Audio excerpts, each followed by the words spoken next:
দেখছেন সবার খবর, সবার নজর, বার্তা এক নজর। বিজেপির রাজ্য সভাপতি তথা সাংসদ শ্রমিক ভট্টাচার্য দিল্লি বাসভবনে স্বাগত বক্তব্য শুনুন। তিনি বলেন যে পশ্চিমবঙ্গ 50 বছর ধরে শিল্প প্রতিষ্ঠান শুরু হয়ে গেছে।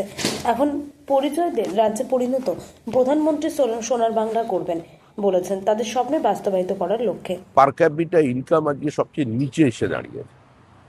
এই অবস্থা থেকে আমাদের বেরিয়ে আসতে হবে। আমাদের মহারাষ্ট্র, কর্ণাটক, তামিলনাড়ুর সঙ্গে একই পঙ্ক্তিতে দাঁড়াতে হবে। প্রধানমন্ত্রী সোনার বাংলা তৈরির কথা বলেছেন। সোনার বাংলা আমরা তৈরি করব।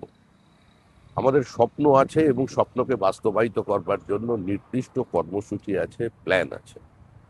নির্মলাজি পশ্চিমবঙ্গ এই অর্থনৈতিক অবস্থা থেকে কি করে তার উত্তরণের পথ দেখাতে পারেন সে সম্পর্কে তিনি অভিহিত আছেন এবং তিনি বিশ্বাস করেন এই অবস্থা থেকে বেরিয়ে আসা সম্ভব।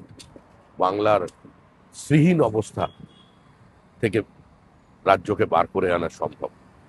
তার জন্য যা করবার তিনি সেটা করবেন এবং প্রধানমন্ত্রী, অর্থমন্ত্রী, গৃহমন্ত্রী সবাই মিলে আমরা পশ্চিমবঙ্গের এই অবস্থা থেকে নিঃসন্দেহে আমরা অন্য জায়গায় পৌঁছে দিতে পারব।